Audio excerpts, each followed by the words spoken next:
कुछ देर की खामोशी है, फिर शोर आएगा। अभी कुत्तों का वक्त है, हमारा दौर आएगा। ये बयान है सलमान अजहरी का, जिस बयान को देखते हुए राजनीतिकरण हो रहा है, जिसे हिंदू और मुसलमान से जोड़ दिया गया है। इस बयान में न हिंदुओं का नाम लिया गया हुआ है, न मुसलमानों का, न सिख, न ईसाई, किसी जाति और धर्म और मजहब का नाम नहीं है।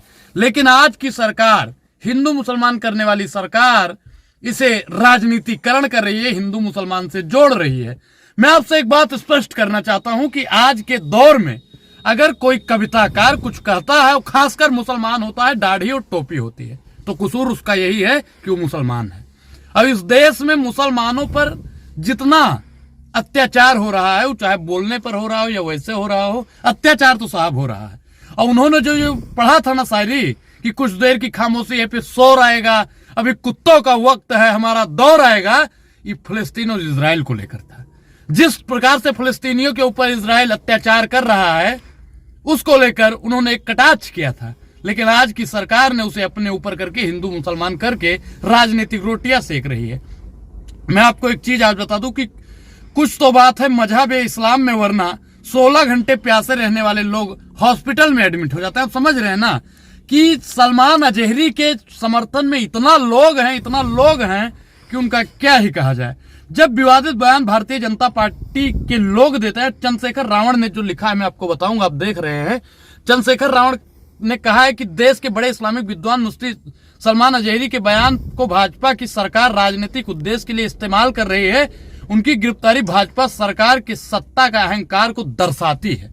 मतलब साफ है कि अब SC ST OBC माइनॉरिटी का लोग भी समझने लगा है कि भारतीय जनता पार्टी ध्रुवीकरण कर रही है, राजनीतिकरण कर रही है सलमान अजहरी के बयान को। लेकिन आप एक चीज बताइए कि भारतीय जनता पार्टी ऐसा क्यों कर रही है, ये सोचना बहुत जरूरी है।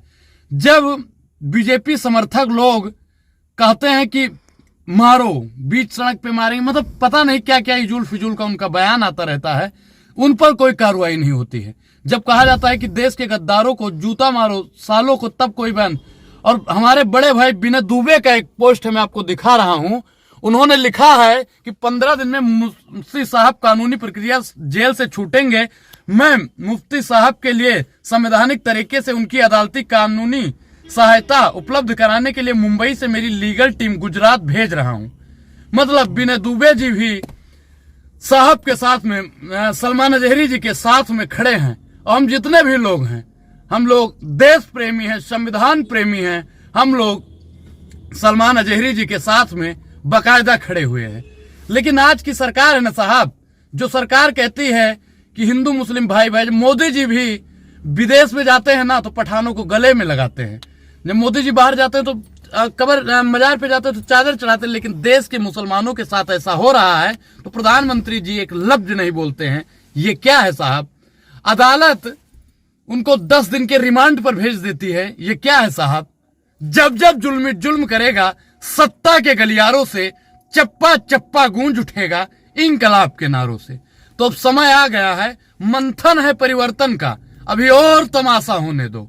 मंथन है परिवर्तन का, अभी और तमाशा होने दो। कहां कहां छिपे हैं हमारे दुश्मन, अभी और खुलासा होने दो। तो साहब सरकार बदलेगी, अभी हम बदले हैं, बदले तो अभी बाकी हैं। साहब आपने जितने अत्याचार किए हैं हम भूले नहीं हैं, हम बदले जरूर हैं। साहब आप एक चीज बताइए कि आज के समय में, आज के दौर में बोलना कानूनन अपराध है क्या? बाबा साहब भीमराव अंबेडकर ने जो संविधान में हमें अधिकार दिया है, उन अधिकारों का कहीं ना कहीं हनन हो रहा है। संवैधानिक अली साहब ने एक ट्वीट किया है कि संवैधानिक घन चक्कर मुफ्ती सलमान अजहरी को जूनागढ़ की अदालत में जमानत मिलते ही मालूम चला कि कच्छ पुलिस ने एक FIR दर्ज की, इसलिए जमानत मिलने के बावजूद भी रिहा नहीं होंगे और अब कच्छ पुलिस ही हिरासत में रहेंगे। कल कच्छ की अदालत में पेश किया जाएगा। आप देख सकते हैं। अब बताइए भाई कि मतलब एक जगह से जमानत मिलती है, दूसरी जगह FIR कर दिया जाता है। मतलब साफ है कि शासन और सत्ता डरा हुआ है और डरपोक लोगों की भैया देश में जरूरत नहीं है। कि मुफ्ती सलमान अजहरी के समर्थन में आए जाने माने स्कॉलर मुफ्ती शहजाद आलम जल्द से जल्द रिहाई की दुआ की। लल्लन टॉप पर ये पोस्ट है, आप देख रहे हैं। आप एक चीज बताइए कि लोग इनके समर्थन में उमड़ रहे हैं। आप ये देख, दुनिया में किसी शोबे में नाकाम नहीं हूं, सरकार का नौकर हूं, कोई आम नहीं हूं।